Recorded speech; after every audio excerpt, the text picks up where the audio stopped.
আচ্ছা, আমরা গত ক্লাসে ক্রিটিক্যাল থিকনেস অফ ইনসুলেশন নিয়ে কথা বলছিলাম। ক্রিটিক্যাল থিকনেস অফ ইনসুলেশন আর ওভারঅল থিকনেস অফ কোএফিসিয়েন্ট এই দুইটা টার্ম মেইনলি গত ক্লাসে ডিসকাশন হয়েছে। তো তোমাদের এই বিষয়ে কোনো কোশ্চেন আছে? কোশ্চেন না থাকলে আমরা এটা অঙ্ক করবো আর কি, মানে বিকজ কনসেপচুয়াল ব্যাপারটা ক্লিয়ার না হলে একটু সমস্যা। আর যদি কোনো আগের ক্লাস নিয়ে ক্রিটিক্যাল থিকনেস অফ ইনসুলেশন নিয়ে কোনো কোশ্চেন যদি থাকে কারো,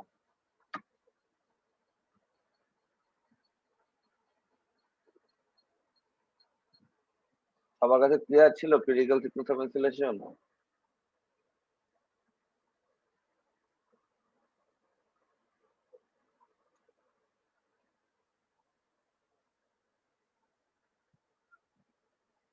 ওকে, আমি ধরে নিচ্ছি যে এটা মোটামুটি সবাই বুঝতে পারছো ক্রিটিক্যাল থিকনেস অফ ইনসুলেশন। তো আমরা আজকে একটা অঙ্ক দিয়ে শুরু করি। কোশ্চেনটা পড়ো।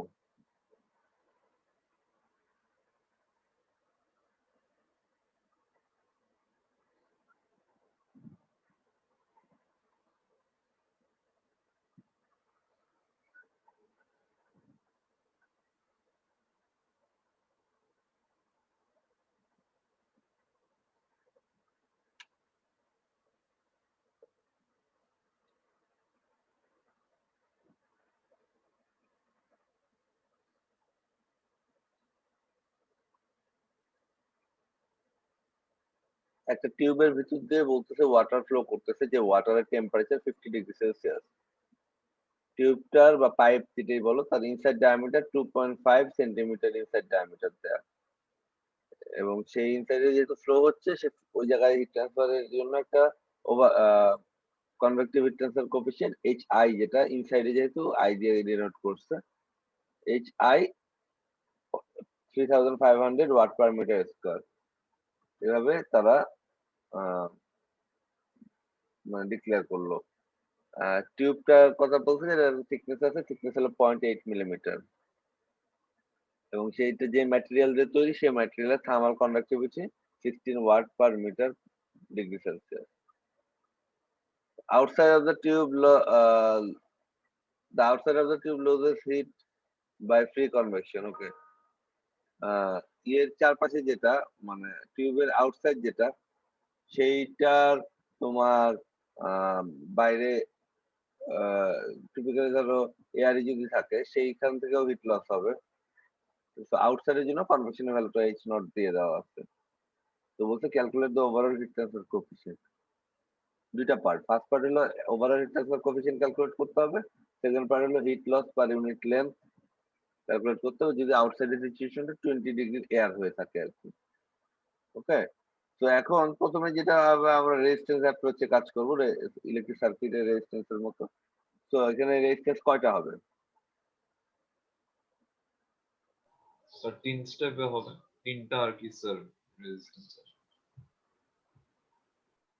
তিনটা রেজিস্ট্যান্স হবে। তিনটা রেজিস্ট্যান্স যদি হয় তাহলে আমাদের সার্কিটটা যদি আমরা আঁকি, তিনটা রেজিস্ট্যান্স ক্যালকুলেট করো।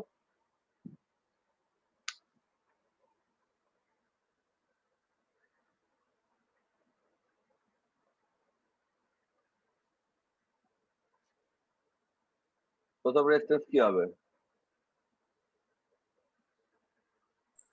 1/hi 1/hi। ওকে, বুঝলাম। দ্বিতীয়টা? del x/k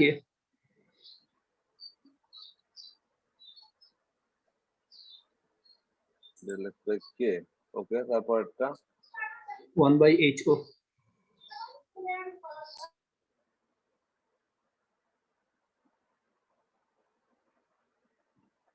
কারো কি সবাই এগ্রি করো না কোনো ভুল আছে এখানে? রেজিস্ট্যান্স দিলে তো স্যার 1/hia হবে স্যার, এরিয়াটা আসবে, আর del x/k হবে স্যার, মানে এরিয়া টার্ম গুলো আসবে।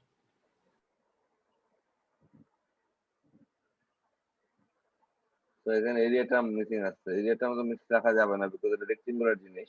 রেক্টেঙ্গুলার জিনিস না, এক একটা এরিয়া এক এক রকম। যদি তুমি রেক্টেঙ্গুলার হতে সবগুলো এরিয়া এক হতো, তাহলে এখানে যদি তুমি এরিয়া দিতে ভুলেও যেতা, তুমি ইউনিট ম্যাচ করার সময় কিউ এর জায়গায় কিউ বাই এ আসতো আর কি। সমস্যা হয়তো হইতো না, কিন্তু সিলিন্ড্রিক্যাল জিনিসের ক্ষেত্রে এরিয়া ভুল করলে কিন্তু সমস্যা হবে। তো আমাকে এরিয়া চিন্তা করতে হবে।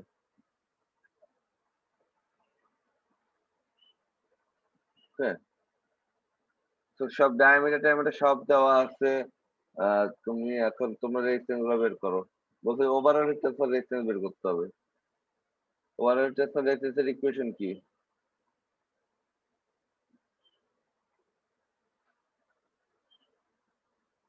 আচ্ছা স্যার, এটা তো স্যার রেক্টাঙ্গুলার না, আমরা এখানে স্যার যে ডেল এক্স বাই কে কেন ইউজ করতেছি কন্ডাকশনের ক্ষেত্রে? না, স্যার আমাকে কন্ডাকশন। কি শোনা যাচ্ছে? হ্যাঁ, বলো। স্যার যেটা হ্যাঁ স্যার বলছিলাম, যেটা স্যার এখানে তো সেটাই স্যার না, বুঝতে রেক্টাঙ্গুলার। আমি তোমার কথা বুঝতে পারছি। তো এটা এতক্ষণ পরে তুমি বললা, এতক্ষণ ধরে তো সবাই ডিএলএক্স বাই কে নিয়ে সুন্দর কাজ করে গেছে। ডিএলএক্স বাই কে তো হবে না, আমি সেটাই তো ওয়েট করতেছি যে কেউ একজন বলবা। এখানে তাহলে কি ফরম্যাটটা কি আমাদের? Sir ln r naught by r initial divided exactly, twice by K L. হ্যাঁ, সিলিন্ড্রিক্যালের ক্ষেত্রে তো আমরা ডিএলএক্স বাই কে দিয়ে করি না। এটা আমরা দেখে আসছি যে এটা যেহেতু রেডিয়াস ইনসাইড আউটসাইড রেডিয়াস আলাদা, তো এটার জন্য আলাদা ইকুয়েশন আছে। তো এইটার জন্য আমি আসলে এখানে একটু ডিলে করতেছিলাম যে তোমরা কেউ একজন কিছু বলো। এনিওয়ে, যাই হোক, বুঝতে পারছো তো তাহলে। আহ যদি এখন রেজিস্ট্যান্স গুলো ক্যালকুলেট করি, ঠিক আছে, সব ভ্যালু দিয়ে দেওয়া আছে। প্রথম রেজিস্ট্যান্স হলো 1/HIAI, ঠিক আছে। এই যে 1/HIAI ক্যালকুলেট করলে HI দেওয়া আছে, এ হইলো, এ কি হবে? টিপিক্যালি পাই ডি এল হয়, তাই তো? তো এখানে এল যেহেতু জানি না, আমি এল ইকুয়াল 1 ধরে নিলাম, তো পার ইউনিট লেন্থের জন্য আর কি। তো এল ইকুয়াল 1 ধরে নিচ্ছি। তো এটা করলে প্রথম রেজিস্ট্যান্স বের হলো। দ্বিতীয় রেজিস্ট্যান্স হলো আমরা জানি কন্ডাকশনের জন্য R naught by R I. তো যেহেতু এটা ratio D naught by D I একই কথাই, তো লগারিদম করে 2πkl করলে এটা আসতেছে। আর আউটসাইড, একেবারে আউটসাইড যেটা বললাম বাতাসের ইয়েতে এয়ার দেওয়া, এখানে 2π, সরি পাই ডিএল, পাই আছে, ডি আছে, এল এর জায়গায় 1 ধরছে এখানে। করলে এরকম 3টা রেজিস্ট্যান্স আসছে। এখন আমাকে বলো ওভারঅল হিট ট্রান্সফার কোএফিসিয়েন্ট কত?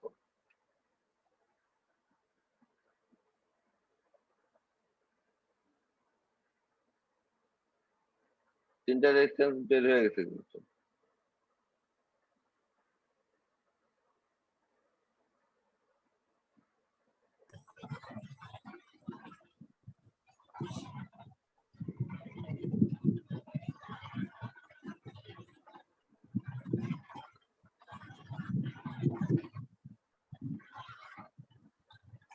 Sir, T2 minus T1 by summation of R.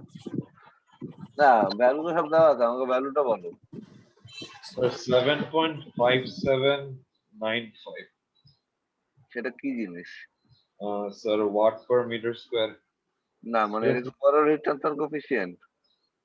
Overall heat transfer coefficient. তো সেটা কি আহ ইউ আই না ইউ নট নাকি কোনটা? আমরা কিন্তু ওভারঅল হিট ট্রান্সফার কোএফিসিয়েন্ট দুইটা বলছিলাম। স্যার এটা তো স্যার মানে রেজিস্ট্যান্স যেটা হাইয়েস্ট ওটা নিয়ে স্যার করা লাগবে না, এরিয়াটা দিয়ে স্যার ভাগ করার সময়? আচ্ছা, বলতেছি। তোমাদের কি স্লাইড দেখা যাচ্ছে না কিছু চেঞ্জ হচ্ছে? স্যার সেমটাই তো স্যার। সেমই আছে, ওকে। আমার এখানে একটা জিনিস মডিফাই করছে, তো ভাবলাম যে ওটা তোমার এখানে ডিসপ্লে চলে গেল কিনা। ওকে, না, ওকে। তোমার কোশ্চেন অ্যান্সার আমি দিচ্ছি, তার আগে আমাকে বলো, ইউ তো আমি থিওরিটিক্যালি কয়টা পাবো? ইউ মানে কয়টা বের করতে পারি? দুইটা পারি, U naught by and U I, তাই না? কোনটা করবো সেটা খুব সেকেন্ড কোশ্চেন। ফার্স্ট কোশ্চেন হলো যে ইউ আসলে দুইটা বের করা সম্ভব থিওরিটিক্যালি, সম্ভব না? কারণ আমরা লাস্টের দিন অঙ্ক ইকুয়েশন দেখছিলাম না?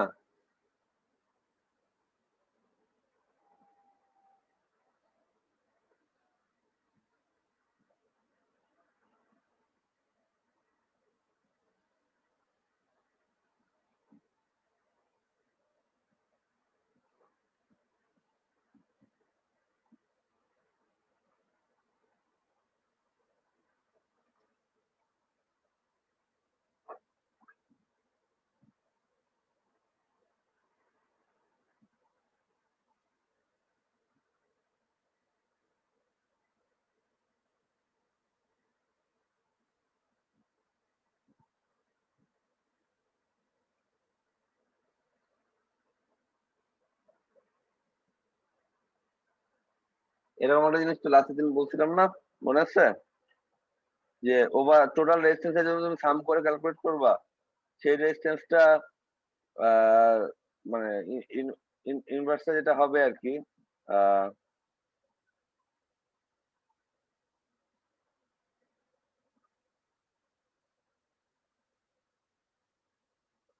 মনে আছে?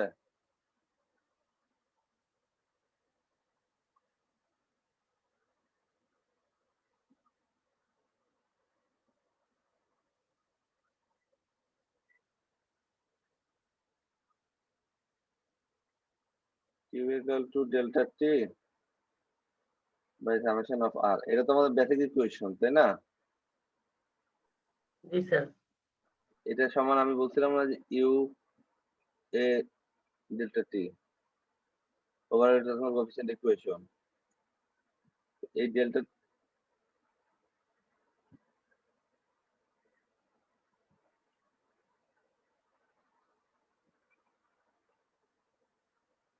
ডেল্টা টি যদি তুমি কাটো,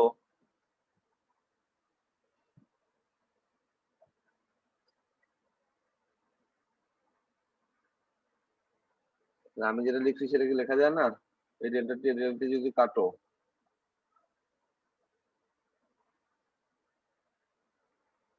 যায় লেখা? জি স্যার।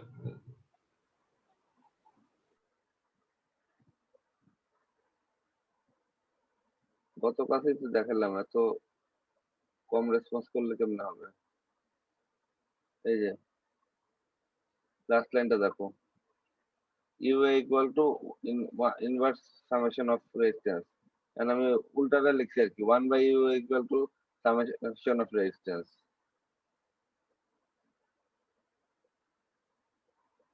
দেখো এটা একটু ক্লিয়ার হও, ওভারঅল রিলেটিভ কোএফিসিয়েন্ট ছাড়া অঙ্ক করা যাবে না কিন্তু ফিউচারে, তো ওভারঅল রিলেটিভ কোএফিসিয়েন্টটা বুঝতে হবে।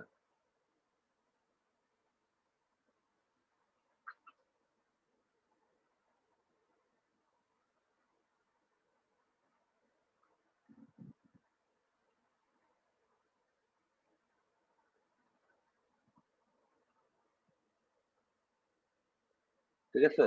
ওভারঅল হিট ট্রান্সফার কোএফিসিয়েন্ট যেটা বললাম, যে তুমি এরিয়া কোনটা নিবা তার উপর ডিপেন্ড করছে হিট ট্রান্সফার কোএফিসিয়েন্ট কোনটা হবে।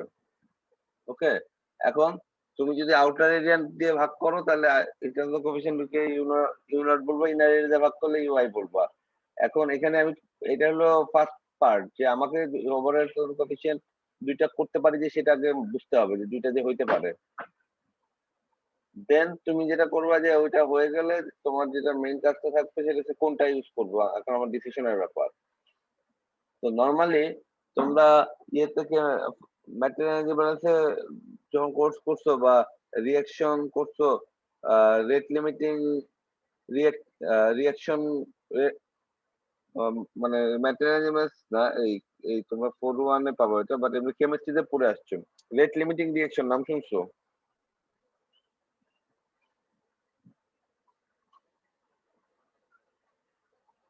রেট লিমিটিং রিয়াকশন নাম শুনছো তোমরা কেউ?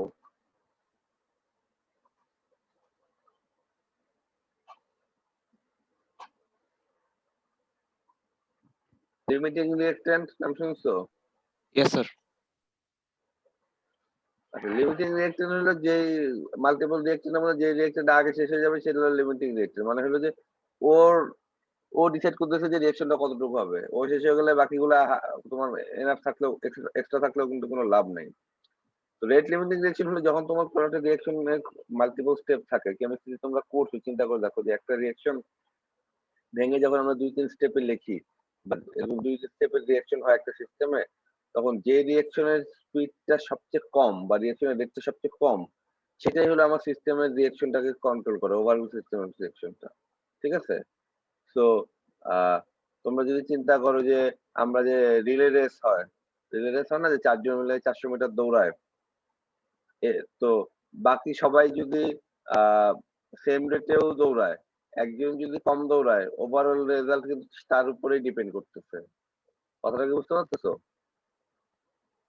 কারণ ধরো কথা কথা সেকেন্ড, ফার্স্ট জন খুব ফাস্ট দৌড়াচ্ছে, সেকেন্ড জন খুব স্লো দৌড়াচ্ছে, সেকেন্ড জন যদি স্লো দৌড়ায় তাহলে থার্ড জন কিন্তু সেকেন্ড জনের কাছে রিচ না করা পর্যন্ত স্টার্ট করতে পারতেছে না, সে যত ভালো দৌড়ই দেখ না কেন, মানে দৌড় বৃদ্ধি হোক না কেন। সেকেন্ড জন তার কাছে সে পৌঁছানোর পরে কিন্তু সে দৌড়টা শুরু করতে পারবে। তো সেকেন্ড জন আসলে পুরো দৌড়ের স্পিডটা কমায় দিচ্ছে, because he is the slowest. তো এরকম এইখানে যেটা হয়েছে যে 3টা রেজিস্ট্যান্স যখন থাকবে, তখন 3টা রেজিস্ট্যান্সের মধ্যে যে রেজিস্ট্যান্সটা সবচেয়ে বেশি হবে সেই রেজিস্ট্যান্সটা কিন্তু পুরো সিস্টেমটা কন্ট্রোল করবে। তুমি এখন চিন্তা করো 3টা এখন তুমি যাওয়ার পথে তুমি নিজেকে এখন হিটের জায়গায় নিয়ে আসো। চিন্তা করো তুমি ট্রাভেল করতেছো, এবং যেটা বললাম যে এখান থেকে তুমি কক্সবাজার যাবা, এখান থেকে তুমি আহ গাড়িতে এয়ারপোর্ট যাবা, এয়ারপোর্ট থেকে কক্সবাজার এয়ারপোর্ট যাবা, কক্সবাজার এয়ারপোর্ট থেকে গাড়িতে করে তোমার হোটেলে যাবা। তোমার 3টা ট্রান্সপোর্টেশন। এখন 3টা ট্রান্সপোর্টেশনের মধ্যে তোমার যে ট্রান্সপোর্টেশনটা সবচেয়ে স্লো হবে, মানে মানে আমি কিন্তু স্টেডি স্টেট রিঅ্যাকশন যখন চলতে থাকে তখন তো কন্টিনিউয়াসলি চলতেছে না, এ থেকে বি, বি থেকে সি, সি থেকে ডি চলতেছে। কোনো একটা যদি স্লো হয়, তো তোমার ওভারঅল পুরো প্রসেসটা শেষ কিন্তু তুমি এর থেকে ফাস্ট করতে পারবা না। কথাটাকে আমি বুঝতে পারতেছি? তো তোমার এখানে 3টা রেজিস্ট্যান্স যদি থাকে, এবং আমি যদি বলি যে 3টা রেজিস্ট্যান্স আছে, একটা রেজিস্ট্যান্স হলো 100, একটা রেজিস্ট্যান্স হলো 500, একটা রেজিস্ট্যান্স হলো 10, তাহলে তোমাকে কিন্তু চিন্তা করতে হবে যে আমাকে হিটটা যখন পাস করে 500টা পার হয়ে কিন্তু আমাকে যাইতে হবে। তো ওই 500 পার হয়ে যেটুকু হিট বের হতে পারবে, এটাই কিন্তু ওভারঅল হিট ট্রান্সফার, মানে ওভারঅল হিট টুক বাইর হতে পারবে। ব্যাপারটা এরকম আর কি। তো তুমি এখন ধর 3 লেয়ারের একটা ওয়াল তৈরি করলা, মাঝখানে লেয়ারে তুমি ইনসুলেশন দিয়ে দিলা। ওই ইনসুলেশনের কারণে কিন্তু বিশাল পরিমাণে হিট আটকাবে। এখন তার ওই পাশে যদি তুমি মেটালের কন্ডাকশন একটা মেটাল শিটও দিয়ে রাখো, কোনো লাভ নেই কিন্তু। ইনসুলেশনের ভিতর দিয়ে হিট যতটুকু বাইর হবে সেটাই কিন্তু ডিপেন্ড করবে যে আমাকে কতটুকু হিট আসলে ট্রান্সফার করতে পারবে। তো এখন তুমি রেজিস্ট্যান্স এর পয়েন্ট অফ ভিউ থেকে যদি চিন্তা করো, যে রেজিস্ট্যান্সটা সবচেয়ে বড় সে পুরো সিস্টেমটাকে কন্ট্রোল করবে,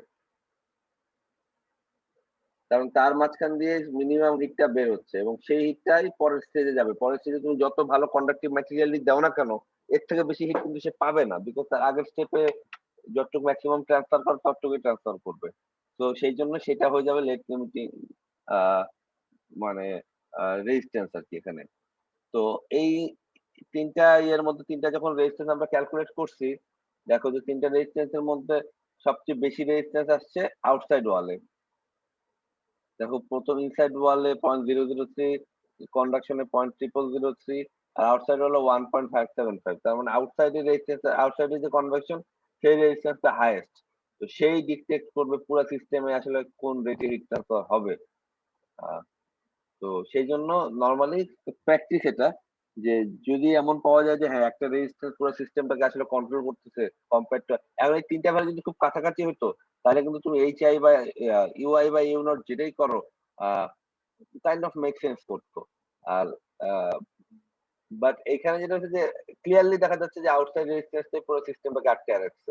তো সেই জন্য আমরা আউটসাইড রেজিস্ট্যান্সের আউটসাইড সিচুয়েশনটাকেই প্রাধান্য দেবো, বিকজ ওইটাই আমার মেইন ফোকাস হবে। ওখানে কতটুকু হইতেছে সেটা জানা আমার জন্য বেশি জরুরি হবে, বিকজ ওইটা যদি ইমপ্রুভ হয় তাহলে পুরো সিচুয়েশনই ইমপ্রুভ হবে। তো সেই জন্য আমরা এইসব ক্ষেত্রে আউটসাইড ইউজ করবো। এখন কেউ যদি বলে স্যার আউটসাইডে বেশি হোক, ঠিক আছে, কিন্তু আমি যদি ইনসাইড এটা দিয়ে করি, আমি তো ইউআই বলতেছি, আমি তো ভুল বলতেছি না। আমি ইনসাইড এরিয়া ভাগ করবো, ইউকে ইউআই বলবো, তোমার সমস্যাটা কোথায়? কোনো সমস্যা নাই। যদি কেউ এরকম করে থাকো, সেও নাম্বার পাবা। আমি সেই কারণে কোনো নাম্বার কাটবো না, because calculation is perfectly correct. But common practice যেটা সেটা আমি বললাম আর কি, যে যদি এমন হয় যে রেজিস্ট্যান্স গুলা তুমি ক্লিয়ারলি বুঝতে পারতেছো যে একটা রেজিস্ট্যান্স খুবই ডমিনেটিং, তাহলে তুমি সেই এরিয়া বা সেই পয়েন্ট অফ ভিউ থেকে হিট ট্রান্সফার কোএফিসিয়েন্টটা ক্যালকুলেট করো, ওভারঅল হিট ট্রান্সফার কোএফিসিয়েন্টটা। এটা কমন প্র্যাকটিস আর কি, ঠিক আছে? এখন তুমি যদি উল্টাটা করো, বাট ইউ আই মানে ইনার এরিয়াতে ভাগ করো এবং সেটাকে ইউআই বলো, তাইলেও তুমি ফুল মার্কস পাবো, সেই বিষয়ে আমি কোনো নাম্বার কাটবো না। কিন্তু কেউ যদি ইনার এরিয়াতে ভাগ করে বলো এটা ইউ নট, তাহলে কিন্তু নাম্বার কাটবো আমি। তো কনসেপচুয়ালি তুমি যদি ক্লিয়ার থাকো, আমার বইয়ের অ্যান্সারের মতো এক্সাক্ট অ্যান্সার মিলাইছো কি মিলাইছো না সেটার জন্য কিন্তু আমার কোনো মাথা ব্যথা নেই। আমার মেন ইয়েটা হলো তোমার কনসেপ্ট তুমি বুঝতেছো কিনা, এরিয়া যেটা ভাগ করবে সেই হিসাবে তুমি ইউ কে ডিনোট করতেছো কিনা, সেগুলো হলো মেইন কনসার্ন আমার। তো এখানে যেটা বললো যে তাহলে আমি আউটার এরিয়াতে ভাগ করলে ইউ নট ক্যালকুলেট করতে পারবো। ইউ নটটা দেখো কত আসছে, 7.587। আর এইচ নট কত ছিল দেখো, 7.6। তার মানে দেখো যে তুমি এখন রেজিস্ট্যান্সের পয়েন্ট অফ ভিউ থেকে তো বললাম, এখন তুমি কন্ডাক্টিভিটির পয়েন্ট অফ ভিউ থেকে চিন্তা করো বা হিট ট্রান্সফারের পয়েন্ট অফ ভিউ থেকে চিন্তা করো। দেখো ইনসাইডে কোফিশিয়েন্ট ছিল 3500, ভেরি গুড হাই নাম্বার, যে এত ভালো হিট ট্রান্সফার হবে। কন্ডাক্টিভিটি 16, যেহেতু এটা অন্য মোডের হিট ট্রান্সফার, এটা ডিরেক্ট কম্পেয়ার করতে যদি নাও পারো এটা বাদ রাখো। আর আউটসাইডে ছিল 7.6, মানে ইনসাইডের কনভেকশনে অনেক ভালো হিট ট্রান্সফার হচ্ছিল কিন্তু আউটসাইডে কম হচ্ছিল, এবং ওভারঅলটা দেখো আউটসাইডের কাছাকাছি একটা ভ্যালু আসছে। কারণ ওই যে বললাম রেজিস্ট্যান্স যেটা সবচেয়ে বেশি সেই পুরো জিনিসটাকে হোল্ড করে রাখবে। তুমি যত বাকি বাকি পার্ট গুলো তুমি যতই কন্ডাক্টিভ করো, যতই ভালো হিট ট্রান্সফার করো, একটা যদি খুব খারাপ হয় সেটাই পুরো ওভারঅলটাকে কন্ট্রোল করে, এবং সেই কারণে ওভারঅল এর ভ্যালুটা দেখো তুমি 7.577 আসছে। তুমি যদি ইউআই করতা ভ্যালুটা একটু চেঞ্জ হতো, কিন্তু ভ্যালুটা 3500 কাছে কিন্তু আসতো না। বুঝছো, এরিয়া ভ্যালুটা একটু চেঞ্জ হওয়ার কারণে যতটুকু চেঞ্জ হয় ওইটুকুই চেঞ্জ হতো। এটা বলার আমার কারণ হলো যে তোমাকে যদি আমি এরকম রেজিস্ট্যান্স গুলো দেই, মাল্টিপল রেজিস্ট্যান্স থাকে, সবচেয়ে খারাপ কন্ডিশন যেটা সেটাই আসলে ডিসাইড করবে আমার রেজিস্ট্যান্স কত হবে। ঠিক আছে, তো এখন কমন সেন্স থেকে বলো, একটা সিস্টেমের 3টা রেজিস্ট্যান্স, ঠিক আছে, একটা রেজিস্ট্যান্স 10, একটা রেজিস্ট্যান্স 15, একটা রেজিস্ট্যান্স 1000, ঠিক আছে। তো হিট ট্রান্সফার ওভারঅল রেজিস্ট্যান্স কোনটার কাছাকাছি হবে? আর 1000-এর কাছাকাছি যেটা। 1000 বেশি হবে না কম হবে?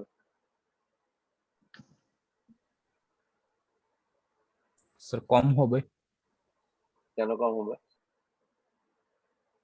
স্যার, কারণ বাকিগুলোর ইম্প্যাক্টের জন্য কিছুটা কমছে, বাট আর কি না অন্য যে না না, আমি ইচ্ছা করে করছি না, ঘুরায় করছিলাম, কিন্তু তোমরা সিম্পল জিনিসটা ঘুরে গেল। আমি এখানে কম আসছে দেখে তুমি সেটা বলে ফেললা কম আসে। এখানে আমি এটা তো কোফিশিয়েন্টের কথা বলছিলাম, আমি রেজিস্ট্যান্স এর কথা বলছি। রেজিস্ট্যান্স কিন্তু সামেশন অফ আর লিনিয়ার জিনিস।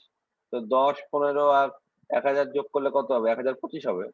সিম্পল কথা, আমি কিন্তু কোফিশিয়েন্টের কথা বলি নাই।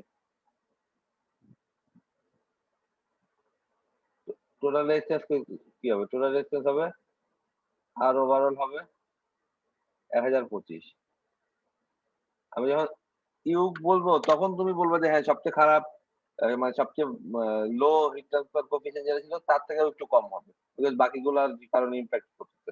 বা রেজিস্ট্যান্সের ক্ষেত্রে তো স্ট্রেট ফরওয়ার্ড কোশ্চেন ছিল, রেজিস্ট্যান্স তুমি জানো লিনিয়ারলি যোগ করে ফেলতে হয় সার্কিটে, তাই না? মানে আমি ইচ্ছা করে রেজিস্ট্যান্সের কথা চলে গেছি লাভ দিয়ে, এই জন্য যে আমি তোমাকে ওভারঅল কোএফিসিয়েন্ট দিয়ে দেখাইছি যে কোএফিসিয়েন্ট এখানে কিন্তু দুইটা জিনিস, একটা রেজিস্ট্যান্স একটা কোএফিসিয়েন্ট। রেজিস্ট্যান্স বেশি হওয়া মানে আমার হিট বাধাগ্রস্ত হচ্ছে, আর কোএফিসিয়েন্ট বেশি হওয়া মানে হিট খুব ভালো যাচ্ছে। দুটো কিন্তু ইনভার্সলি কানেক্টেড। তো রেজিস্ট্যান্স গুলো কিন্তু আমরা লিনিয়ারলি যোগ করে ফেলি, দেখাইছি এর আগে। তো আমি যখন 10টা রেজিস্ট্যান্স বলবো, ওভারঅল রেজিস্ট্যান্স কোএফিসিয়েন্ট সবচেয়ে বড়টার কাছে হবে, সেটা ট্রু। বাট তার মানে এই না যে সেটা তুমি মানে অন্যভাবে চিন্তা করবে, যোগই তো হচ্ছিল রেজিস্ট্যান্স গুলা। আর হিট ট্রান্সফার কোএফিসিয়েন্টের ক্ষেত্রে এরকম আসে কেন? কারণ হলো আমি তোমাকে স্ট্যাটিস্টিক যদি কারো থাকে তাহলে তোমরা হারমোনিক মিনের নাম জানো। হারমোনিক মিন দিয়ে আমরা overall heat transfer coefficient calculate করি, সেই জন্য এই ভ্যালুটা এরকম হয় 1/u equal to 1/hi plus 1 by H not plus ধরো এখানে ছিল ছিল ডেল এক্স বাই, আচ্ছা ডেল এক্স না হয় এটা লন সামথিং 2 পাই কিছু একটা। তো এখানে ছিল এআই, এখানে ছিল এ নট, আর এখানে ছিল এ, যে এ তুমি বসাও।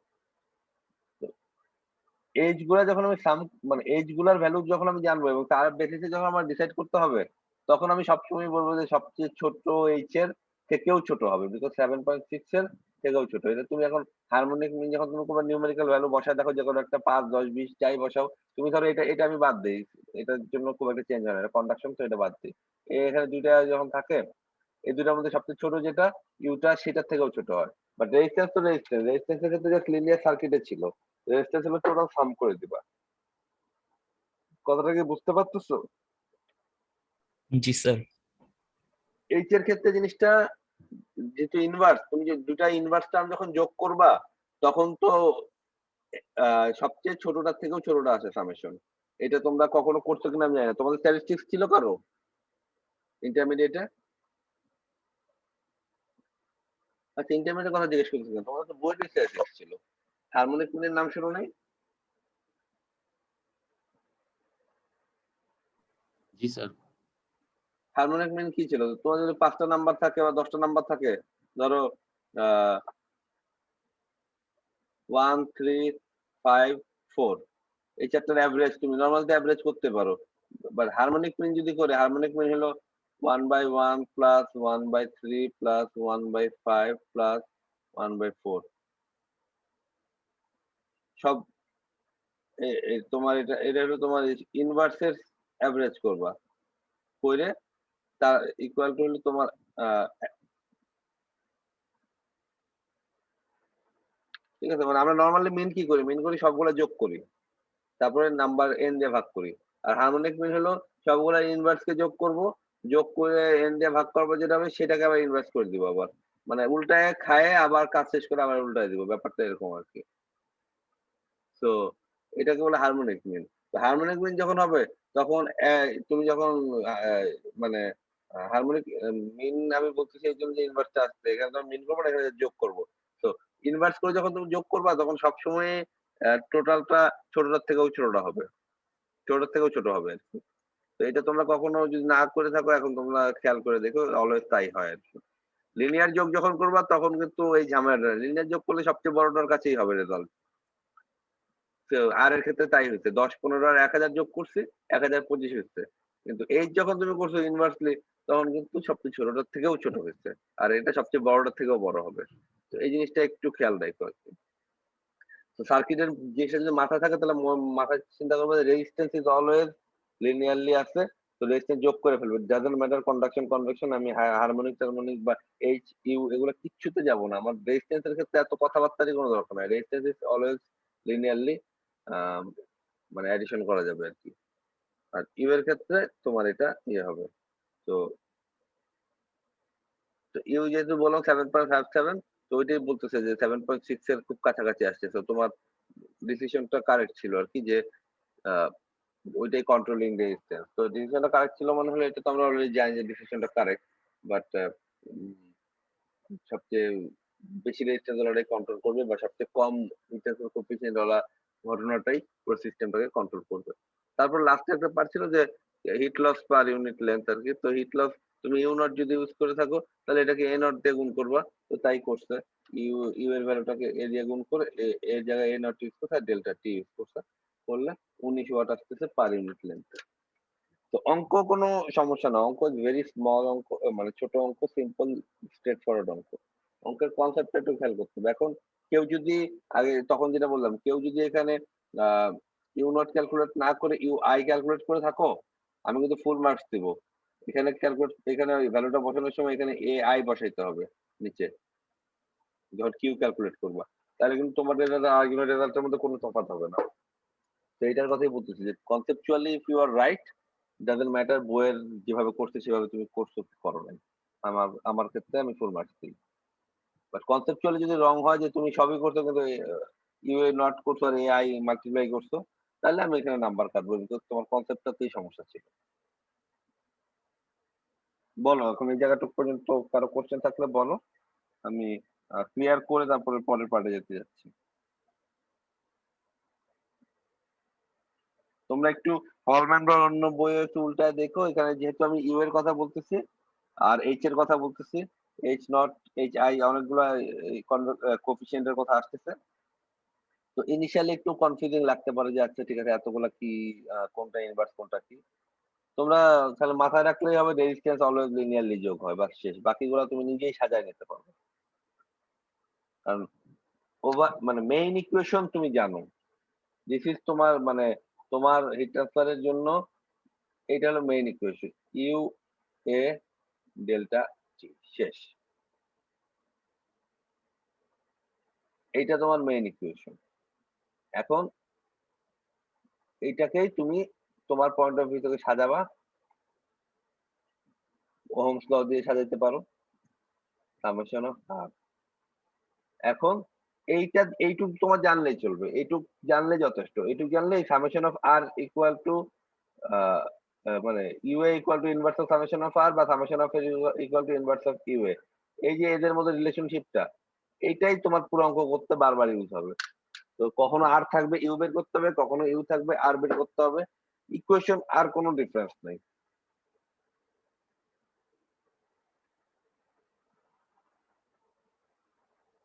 Is it clear?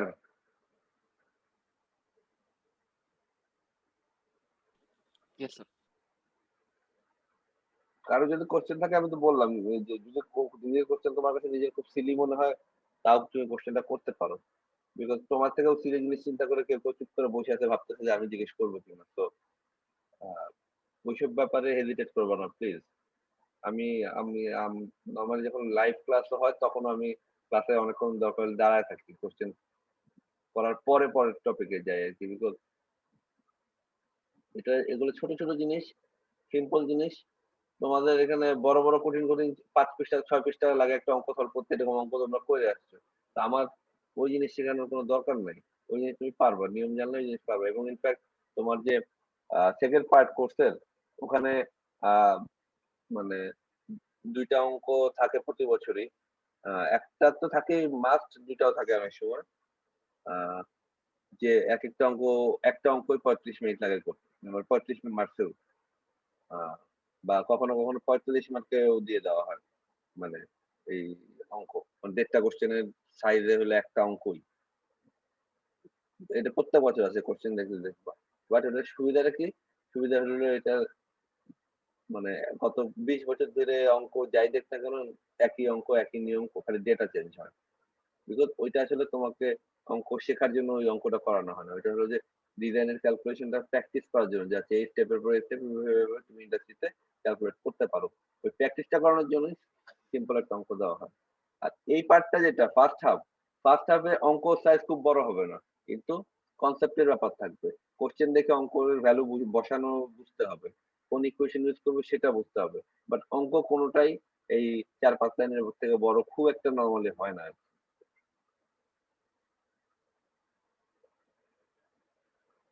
ওকে, তাইলে আমরা ওভারঅল হিট ট্রান্সফার, আমি ধরে নিচ্ছি যে ওভারঅল হিট ট্রান্সফার কোএফিসিয়েন্ট তোমরা মোটামুটি বুঝতে পারছো। একটা সিচুয়েশনের পুরো জিনিসটাকে যদি আমি মাল্টিপল ঘটনা ঘটলে পুরোটাকে আমি একটা ওভারঅল একটা কিছুতে রিপ্রেজেন্ট করতে চাইলে যে হিট ট্রান্সফার কোএফিসিয়েন্ট আমার দরকার, সেটাকে আমি বলতেছি ওভারঅল হিট ট্রান্সফার কোএফিসিয়েন্ট। তো এইটুকু পর্যন্ত ফাইন। এখন আসলে আমরা এতক্ষণ ধরে যত কথাবার্তা বলছি, সেটা কন্ডাকশন রেক্টেঙ্গুলার হোক, কন্ডাকশন সিলিন্ড্রিক্যাল হোক, আউটসাইডে মানে কন্ডাকশনের মিক্সচার হোক, যাই বলি না কেন, আমরা সবসময় আমাদের এতক্ষণ পর্যন্ত যত ক্যালকুলেশন ছিল ততক্ষণ ছিল স্টেডি স্টেট। এক পাশ থেকে হিট যাচ্ছে, আরেক পাশ থেকে বাইর হবে। তো মাঝখানে যাই থাকুক না কেন, এই হিট ফ্লো সেম থাকবে। সেই সুবিধাটা ইউজ করে আমরা কিন্তু কিউ ফিক্সড এটা ধরে রেখে এই পাশে কন্ডাকশন যা হবে ওই পাশে কনভেকশন তাই হইতে হবে, এরকম জিনিস করে আমরা কিন্তু অনেক অঙ্ক সলভ করছি। এখন আমরা আনস্টেডি অঙ্ক নর্মালি করব না, বাট আরেকটা জিনিস আমরা বাদ দিয়ে দিচ্ছি, সেটা হচ্ছে যে hit generation.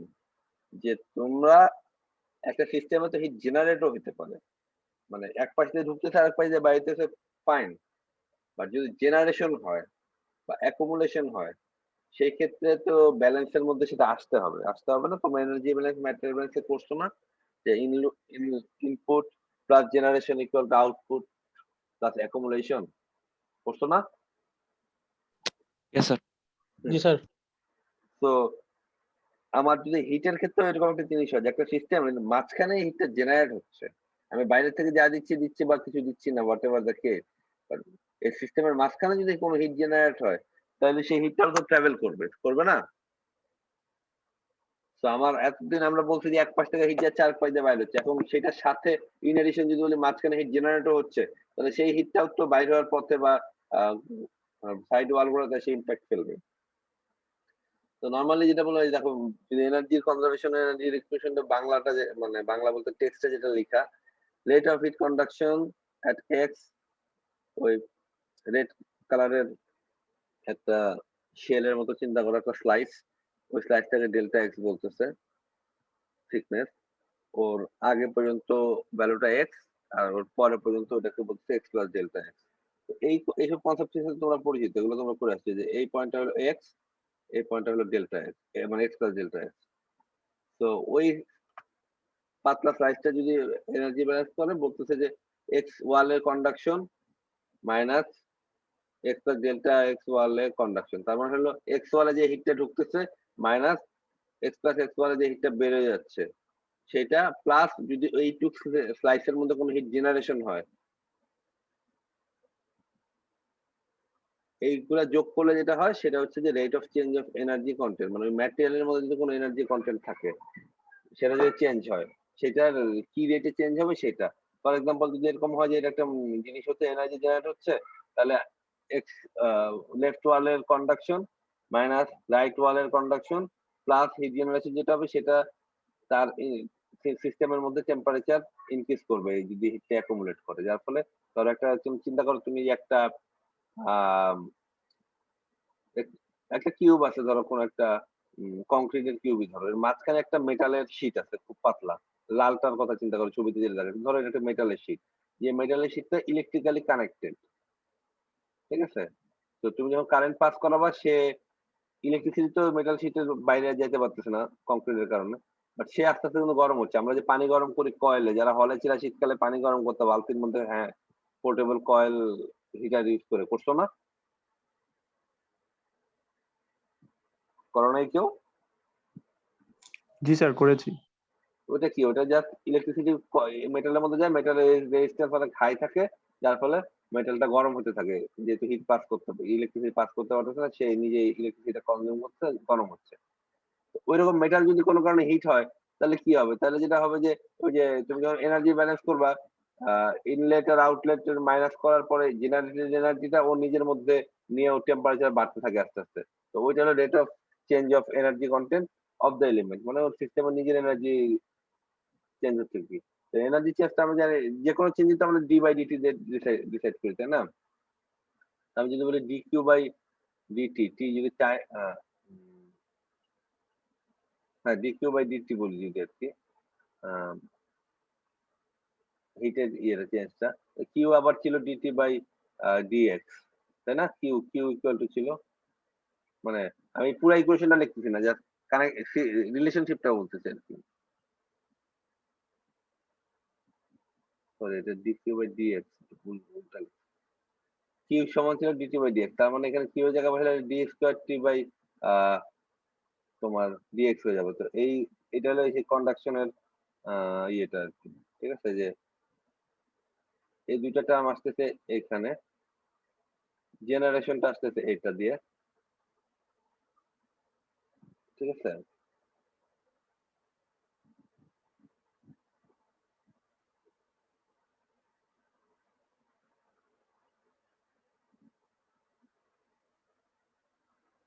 rate of change of energy content,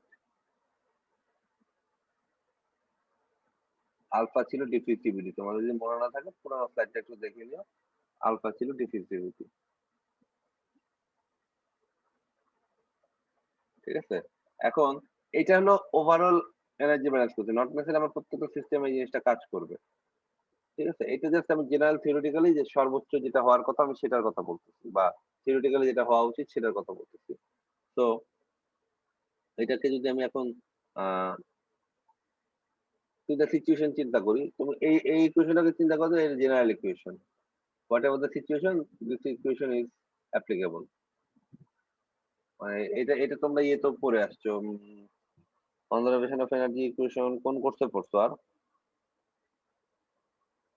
পড়ার কথা কোন কোর্সে পড়ছো তো এটা মনে করতে পারতেছি না, বাট পড়ার কথা পড়া নাই কোথাও, কনজারভেশন অফ এনার্জি। স্যার ফেল্ডার রুশের 11 চ্যাপ্টারে ছিল। ইলেভেন চ্যাপ্টার ছিল। আচ্ছা, এটা যে মানে সিম্বল টিম্বল একটু 19-20 হতে পারে, এক এক বই এক এক দিন এক এক ভাবে সিম্বল ইউজ করে, কেউ হয়তো ডিফিউজিভিটি আলফা দিয়ে প্রকাশ নাও করতে পারে, বাট এই ইকুয়েশনটা যদি জেনারেল ইকুয়েশন, এখন প্রথম সিচুয়েশন চিন্তা করো স্টেডি স্টেট, যদি বলি যে আমার প্রবলেমটা স্টেডি স্টেট, তার মানে হলো টাইমের কোনো এফেক্ট নাই, টাইমের কোনো এফেক্ট না থাকলে এই ডি বাই ডিটি পার্টটা অবশ্যই জিরো হতে হবে। এখানে ডি বাই ডিটি পার্টটা জিরো করলে জাস্ট লেফট পার্টটা থাকতেছে। তো ইকুয়াল টু মানে এটা ইকুয়াল টু জিরো। এটা হলো তোমার এনার্জি কনজারভেশন ইকুয়েশন। দ্বিতীয় যদি হয় যে ট্রানজিয়েন্ট, কিন্তু ট্রানজিয়েন্ট মানে হলো স্টেডি স্টেট না, বাট হিট জেনারেশন হচ্ছে না কোনো। আমরা যে আগে যে অঙ্কগুলো করছি সেই অঙ্কগুলাই কিন্তু এটা স্টেডি স্টেটে নাই। সেই ক্ষেত্রে হিট জেনারেশন টার্মটা জিরো হবে। ঠিক আছে? হিট জেনারেশন টার্মটা যদি জিরো হয় তাহলে এই টার্মটা বাদ চলে যাচ্ছে। এই বাদ চলে জেনারেশন টার্মটা বাদ চলে গেলে থাকতেছিল এটা। এই ইকুয়েশনটা তোমরা আরো বেশি দেখছো। পেলারুশে তো এইটা ইউজ হওয়ার চান্স আরো বেশি আর কি। বিকজ জেনারেশন যদি ইগনোর করে আর কি। আর যদি আরো সিম্পল সিচুয়েশন হয় যে স্টেডি স্টেট হবে এবং জেনারেশনও হবে না, তাহলে D square T by D x square equal to zero. এটা হলো সবচেয়ে এটা হলো সিম্পলেস্ট ফর্ম।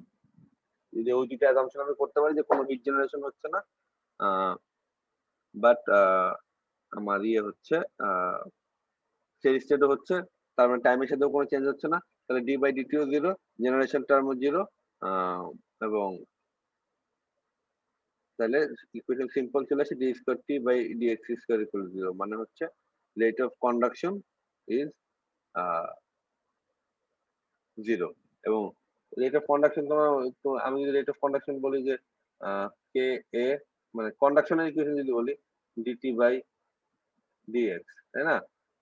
যদি কন্ডাকশন মোডে heat transfer Q equal to বলে থাকি, রেট অফ কন্ডাকশন মানে হলো কন্ডাকশনের কি চেঞ্জ হচ্ছে, তার মানে d Q by dx equal to যদি করি তাহলে এটাকে ফার্স্ট ডেরিভেটিভ করলেই তোমার এখানে d square t by dx স্কোয়ারই হবে। ঠিক আছে? তো ওইভাবে মানে এখন আমি যদি তোমাদের এতদিন যেটা পড়ছি সেটার সাথে কম্পেয়ার করে দেখাতে চাই, তাহলে দেখো এই ইকুয়েশনটা তোমার যে কন্ডাকশন ইকুয়েশন সেটার ফার্স্ট ডেরিভেটিভ করলে চেহারাটা এরকমই হবে আর কি। এখন এখানে একটা জিনিস ভুল আছে, সেটা হচ্ছে দুইটা ভুল না ঠিক, মানে দুইটা বই থেকে এই জিনিসটা নেওয়া, তো সেই জন্য একটা কনফিউশন আছে। দেখো এখানে যে ইকুয়েশনটা যে বই থেকে নিয়েছে ওরা জেনারেশনকে জি দিয়ে ডিনোট করছে, জি জি ডট, আর আমি লেখার সময় এখানে কিউ ডট লিখছি, এটা একই জিনিস আর কি। ঠিক আছে? মানে জেনারেশন টার্মে যে পার ইউনিট ভলিউমে কতটুকু হিট জেনারেট করতেছে সেই অ্যামাউন্টটাকে বলতেছে জি ডট আর কি। দুইটা বই থেকে আসার কারণে সিম্বলটা একটু 19 পিছিয়ে গেছে, বাট কিউ ডট এবং জি ডট এটা সেম থিং।